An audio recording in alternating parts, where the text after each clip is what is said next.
one of the most important pieces of furniture in your studio is going to be your easel. I highly recommend an H-frame easel that will allow your painting or drawing to be completely vertical and for you to be able to stand at the easel and walk back and forth easily. So this is the Carolina easel from Jerry's. I believe it can go on sale for about $100, maybe $120 or $140, but it's a really great easel. As you can see here, I do have a clamp right underneath this. What I love about this easel is it's great for if you don't have high ceilings like I do here at the studio. So the mast is actually independent from the tray. So my tray can still be up at working height. So this is a good height for me to be working at. It's very comfortable for me to work both the top and bottom of my paper here. So this tray can come up really high, but the mast will stay consistent. So if you don't have super high ceilings, the mast can be at the maximum that's capable. What I also, so I always have this mast being independent is great. You can adjust it using this piece here. The only downside I found to this easel is that there is a wooden wedge system that holds this up. It works great. The only downside is that if you live in a climate that fluctuates pretty dramatically like it does here in Massachusetts, sometimes that wooden wedge can swell or decrease depending on humidity. That can cause the tray to sometimes drop unexpectedly.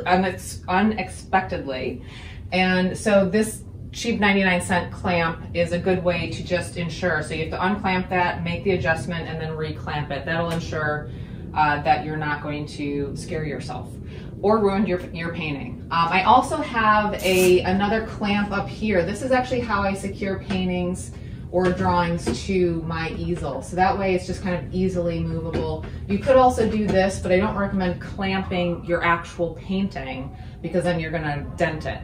So this is how I usually secure that. You probably also notice that I'm not using the top thing here. I don't actually use it. It casts a really dark shadow, and so I don't want that. That's why I use this. What I've also done is put Velcro. So this is sticky back Velcro on the top of this. This is the scratchy side. This is the soft side. And I've just kind of wrapped it around my maul stick. So that way it can just kind of go up there and I don't really have to think about it. And when I'm working on it, it's secure. Here are some common items that I have around the studio that I use on a regular basis. I tend to hoard cardboard of all different sizes. When I order from printique.com, they do come, the prints come wrapped in cardboard to secure them. And I hold on to these. They not only help for when I'm shipping paintings out, but also if I'm taping reference photos to them or a little bit of extra support behind my paintings. So small pieces, large pieces, foam core also does the same thing. I also have a multitude of different extension cords for my studio. I like the 3-prong ones because they're grounded. I use a maul stick all the time. So a maul stick is basically, you can just get a wooden dowel from Home Depot. These are really cheap. You can get them in different sizes. The maul stick is used to keep your hand off your painting. So instead of putting your hand directly on the painting, you can use this as a support. So you can put this on the edge of the canvas or the drawing board and then use this to support your hand. I always have a level in my studio. This is to make sure that my easel is level when I'm working on it. But when I'm doing still life setups, I want to make sure that my surface that I'm putting all my objects on is level as well. I always have a T-square handy that also helps for me to put paper and or reference images straight onto a board. Just helps for measuring and drawing straight lines. Also, when I'm trying to make sure that my that a surface on my easel, or actually on my canvas, if I make sure that the my line is straight and that everything is square. Lots of different types of tape: duct tape, masking tape, packing tape, tape, so much tape. This is good for securing things in still lives, taping down paper. Packing tape is obviously useful for packaging up your paintings when you're shipping them out to your happy collectors. Cinefoil. Cinefoil is a wonderful product. It's very inexpensive, and it's what I use to control light. So it comes like like tinfoil, but it's black matte. So what I do with this is I clamp it to my clamp lights or to my LED panel to control the light or to block light out from someplace else. What's great about this is it's matte, it's not gonna reflect any light, and it's just cheap and easy to use. And it's fireproof, obviously, that's what we want. Tons and tons of zip ties. I use zip ties not only for setting up still lives, but also for securing cables for the lights or securing stuff in still lives. I absolutely love zip ties. It's always good to have a measuring tape around. Clamps. So these are just cheapo 99-cent clamps from Home Depot. I use these both on my easel to secure my tray, but also to secure paintings to my easel. So I have a bunch of different sizes. I usually have a bucket of these around. Binder clips. Binder clips have become more and more useful for me for some reason. I use these not only for setting up still life work, but to clamp reference images to drawing boards or holding on my painting onto the easel, and I'll demonstrate that later. Big old thing of tacks. Again, tacks are great just for not only setting up the still lives, but for general use around the studio. These trigger clamps. These trigger clamps are fantastic. I love these things. I've used them in multiple different ways, but they're very, very useful. One of the most important elements of setting up your working space is lighting. So there's a couple options that I would give you for lighting. So a typical inexpensive approach would be going for a simple inexpensive clamp light. There's a couple options. There's the Home Depot special, cheap, adjustable, but it, the way it clamps on is a little limiting. So what I would recommend for this is you could get a standing floor lamp that's really inexpensive and clamp this onto the top of it. But this you would use with some of these floodlights here. Either one of these work. I tend to like the gooseneck a little bit more because I feel like it's a little bit more adjustable. But most of their cords are pretty short, so that's why you're going to want some of those extension cords. Now for light bulbs, we have a couple different options for these floods. Again, these are flood light bulbs. All the lights kind of headed in one direction rather than a regular typical house light bulb, which is kind of a globe of light. So these are flood bulbs, and we have a couple different things to think about when it comes to light bulbs. One of the most important things to think about is CRI. CRI is the color rendering index. So that is important because we want to be painting in the best light possible so that when it goes out into the world, our painting goes out there, we want it to look good in lots of different lighting situations. So there's many people who only work with natural light. That's great. I find that's too limiting for me. So natural light in general has the full spectrum range of colors that we can see. Now, artificial light does not. So we want a high CRI bulb that tries to max out what it can show you. So we're looking for something that's 90 or above in a CRI rating. So when you're looking for bulbs, always look for high CRI that's 90 or above.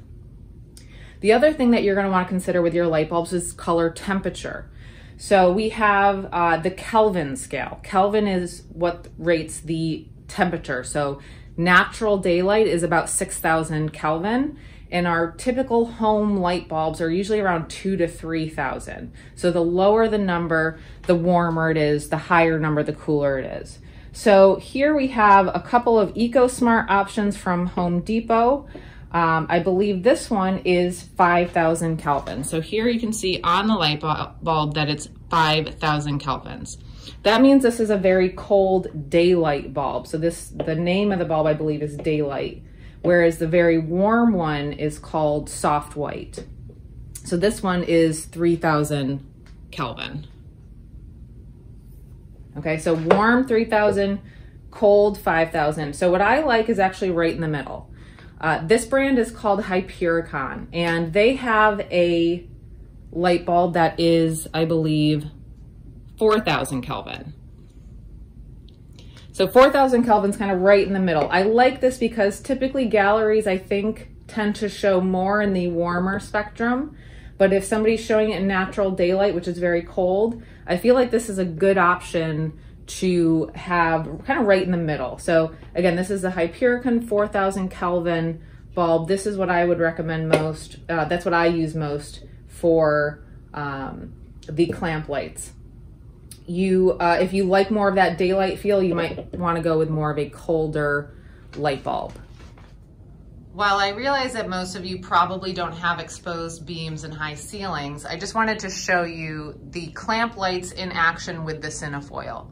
So here you can see I have two different clamp lights for one setup.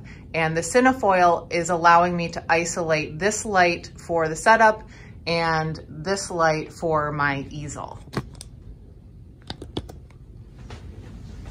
So my goal here is to make sure I have one light source here and one light source here. So you can see as I move my hand across, one light is here and one light is here, and they're not contaminating each other. LED panels are also another great option for lighting. This is my home studio, which I do use an LED panel for.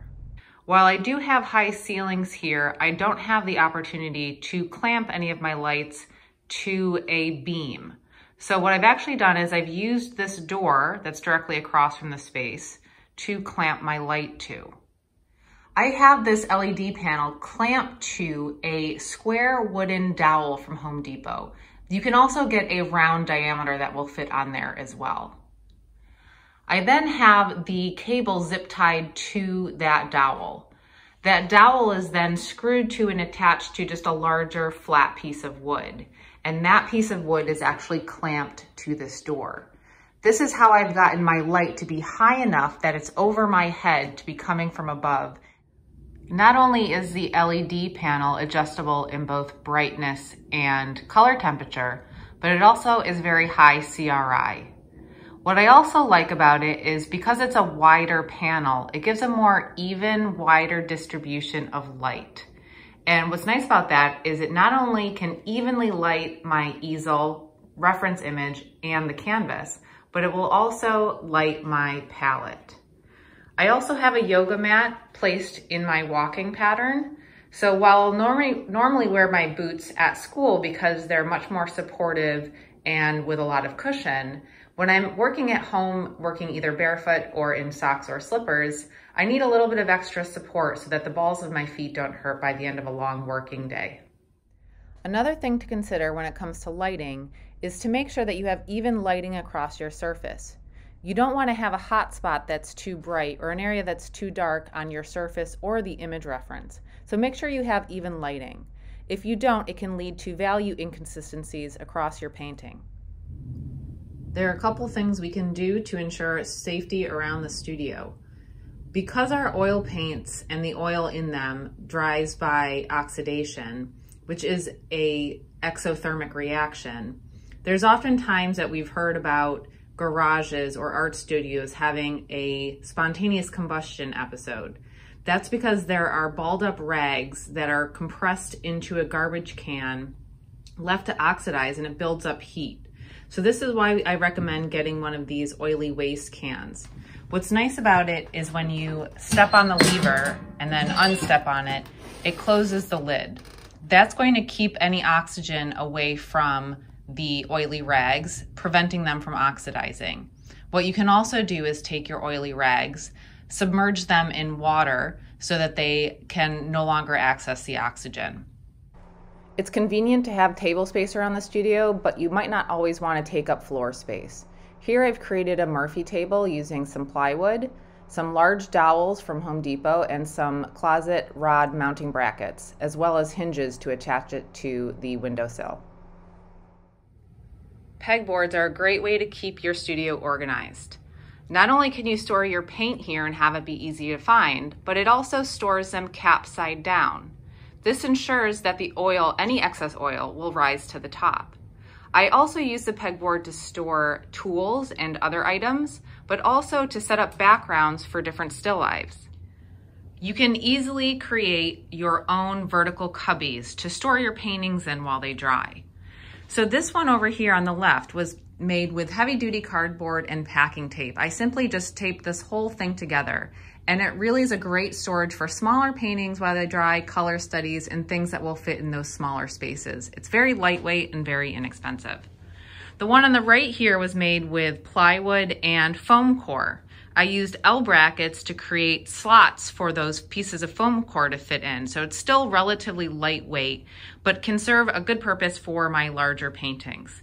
It's also L bracketed to the wall at the top to ensure that it's safe up there. So this here is one of my favorite pieces in my studio, which is my rolling painting cart. So obviously it's on wheels, so I can be mobile and move it to any part of my studio. The top is obviously dedicated to my palette. This is a very comfortable mixing height for me. So you want to make sure that I have a riser under here so that this feels comfortable. So when I'm painting and doing all that stuff, it's a good height. I also have my cleaning tanks over here, and then I have some palette paper so that I can get messy and I don't have to worry about that. My second level is dedicated to brushes. So I have soft brushes here, soft kind of wash brushes here, bristles, and then some synthetic bristles. On the bottom I have tubs that help keep me organized with miscellaneous painting things, lint-free rags, some acrylics, and some gloves and everything like that. Then I have, this is my whole drawing box, so that is totally pencils, charcoal, erasers, anything I need for sharpening my pencils or drawing. On the sides here we have some organizers which come from a totally different website, but they happen to work really beautifully clamped to my cart. This side is dedicated to commonly used brushes, specialty brushes that I use on a regular basis, and my palette knives. And then we have makeup sponges in here. You can get any different sizes you want to here, and this is magnetic, so that actually is great for customizing. And then we have the paper towel holder, which is something I absolutely love, the fact that this can be clamped on here, and scissors and usually tape and some tweezers that I can pull when I need to. So that is one of my favorite things about the studio. I can go up and down stairs. Well, not stairs, I need an elevator, but it's mobile and keeps me organized. While this dentist cabinet stores much of my smaller still life objects, it also serves the purpose of a still life setup area. I try to get furniture for the studio that's going to serve dual purposes of both storage and surfaces to set up on. When you're setting up your studio, you're going to have to find out what works best for you.